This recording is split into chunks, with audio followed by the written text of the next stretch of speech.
काम तप कर रहे थे।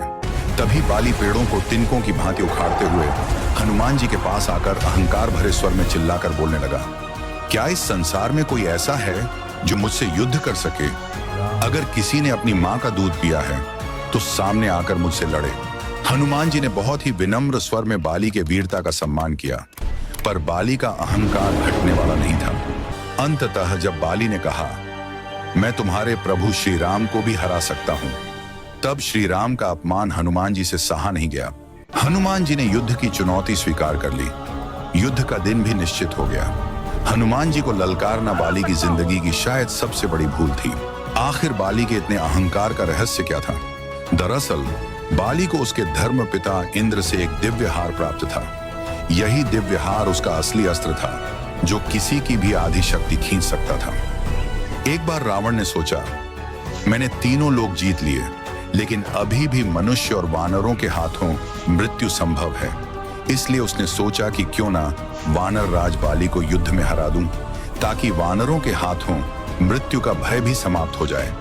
इसलिए रावण ने बाली को युद्ध के लिए ललकारा, लेकिन युद्ध के दौरान बाली ने रावण को अपनी बाईं कांख में दबाकर 6 महीने तक घुमाया। अंततः रावण ने बाली से क्षमा मांग ली और उसे मित्रता कर ली। रावण जैसे महाबली को हराने के बाद बाली का अहंकार चरम सीमा पर पहुंच गया। वह हर जगह घूम घूम कर कहने लगा, मुझसे युद्ध करने वाला इस संसार में कोई पैदा ही नहीं हुआ। मैं सर्वशक्तिमान हूं, रावण भी मेरे सामने तुच्छ है। जब बाली का अहंकार सीमा से बाहर हो गया, तब जांबवंत जी से रहा नहीं गया। उन्होंने बाली से कहा, तुम जो स्वयं को सर्वशक्तिमान और अजेय वीर समझ रहे हो, यह तुम्हारा भ्रम है। तुम्हें भी धूल चटाने वाला इसी संसार में मौजूद है।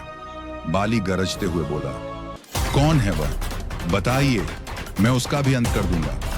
जांबवंत जी बोले, हनुमान की शक्ति के सामने तुम कुछ भी नहीं हो। बाली उपहास करते हुए बोला, क्या मजाक कर रहे हैं आप? वह हनुमान जो हमेशा गुफा में छिपकर राम नाम जपता रहता है, उसके पास भी कोई शक्ति है? शंख को यह सुनकर आश्चर्य हो रहा है। मैं तो उसे चुटकी में ही समाप्त कर सकता हूँ। यह कहकर बाली पेड़ों को उखाड़ते हुए हनुमान जी को ढूंढने निकल पड़ा। कहाँ गया राम भक्त हनुमान? कहाँ छिपा बैठा है? एक बार मिल जाए उसकी जीवन लीला समाप्त करके ही किष्किंधा लौटूंगा। निर्जन वन में जहां सुंदर झरनों और पक्षियों की मधुर ध्वनि से वातावरण पवित्र था, वहां हनुमान जी गहरी तपस्या में लीन थे। अचानक बाली की गर्जना से वह शांत वातावरण बदल गया। पहले तो हनुमान जी ने अनसुना करने की कोशिश की, लेकिन जब बाली सामने आकर चिल्लाने लगा, तब हनुमान जी ने धीरे धीरे आंखें खोली और शांत स्वर में कहा, हे वानर राज, निस्संदेह आप महाशक्तिशाली और अजेय वीर हैं। आप देवराज इंद्र के पुत्र और किष्किंधा के अधिपति हैं। आपको परास्त करने वाला इस धरती पर कोई पैदा नहीं हुआ, लेकिन इस शांत वन और निर्दोष वृक्षों पर अपनी शक्ति का प्रदर्शन क्यों कर रहे हैं? यह सुनकर भी बाली का अहंकार कम नहीं हुआ, बल्कि और बढ़ गया। वह अपमानजनक स्वर में बोला, तू तुच्छ वानर मुझे ज्ञान दे रहा है? मैं तुम्हारा ज्ञान सुनने नहीं आया। अगर मुझसे लड़ने की हिम्मत है तो लड़ो, नहीं तो मरने के लिए तैयार हो जाओ। हनुमान जी ने फिर कहा, हे बाली, शांत हो जाइए। लेकिन बाली ने सारी सीमाएं पार करते हुए कहा, मैं तुम्हारे प्रभु श्री राम को भी धूल चटा सकता हूं। अब तक शांत रहने वाले हनुमान जी अपने प्रभु श्री राम के अपमान से क्रोध की अग्नि में जल उठे। जय बजरंगी, जय जय हनुमान। हनुमान जी अपनी विशाल गदा उठाई और बाली की चुनौती स्वीकार कर ली। निश्चित हुआ कि अगले दिन सुबह दोनों के बीच युद्ध होगा। हनुमान जी आश्रम लौट आए। बाली भी यह सोचकर लौट गया कि वह हनुमान जैसे साधारण तपस्वी को आसानी से हरा देगा, लेकिन उसे जरा भी अंदाजा नहीं था, जिस हनुमान को वह साधारण समझ रहा था, वह कोई साधारण वानर नहीं, वह थे स्वयं भगवान शिव के अंशावतार पवन पुत्र हनुमान। हनुमान जी जैसे ही आश्रम लौटे, परमपिता ब्रह्मा उनके सामने प्रकट हुए। उन्होंने हनुमान जी को समझाने का प्रयास किया कि वे बाली से युद्ध न करें, लेकिन हनुमान जी ने कहा, यदि उसने केवल मेरा अपमान किया होता तो कोई बात नहीं थी, लेकिन उसने मेरे प्रभु श्री राम का अपमान किया है। अब उसे सबक सिखाना ही होगा। तब ब्रह्मा जी ने एक अद्भुत सुझाव दिया। ठीक है हनुमान, तुम युद्ध के लिए जाओ, लेकिन अपनी कुल शक्ति का केवल 10वां हिस्सा ही प्रयोग करना। बाकी शक्ति अपने आराध्य के चरणों में समर्पित कर दो। युद्ध के बाद तुम वह शक्ति पुनः प्राप्त कर सकते हो, क्योंकि यदि तुम पूर्ण शक्ति के साथ बाली से युद्ध करोगे तो वह तुम्हारे तेज से ही भस्म हो जाएगा और इससे श्री राम की भविष्य की लीला में बाधा आ जाएगी। हनुमान जी ने सहमति जताई। अगले दिन हनुमान जी मात्र 10% शक्ति लेकर युद्ध भूमि में पहुंचे। जब हनुमान जी और बाली आमने सामने आए, पूरा रण क्षेत्र कांप उठा। जैसे ही हनुमान जी की दृष्टि बाली पर पड़ी, बाली के गले का दिव्य हार सक्रिय हो गया।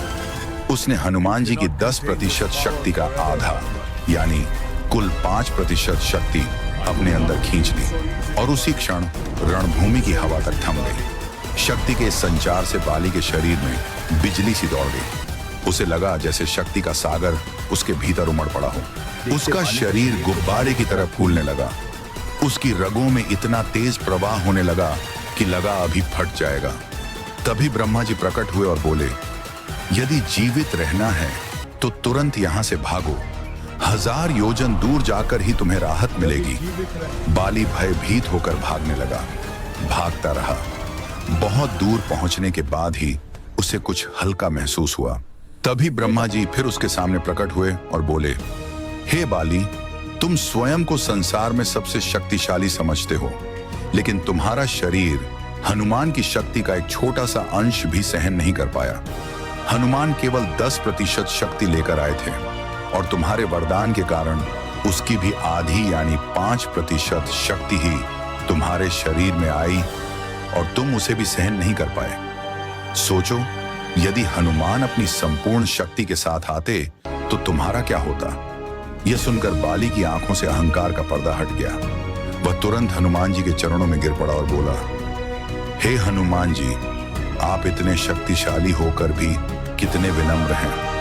हर समय प्रभु का नाम जपते हैं और मैं एक मूर्ख थोड़ी सी शक्ति पाकर कितना अहंकारी बन गया था। मुझे क्षमा करें। बाली के शब्दों में अब अहंकार नहीं बल्कि पश्चाताप था।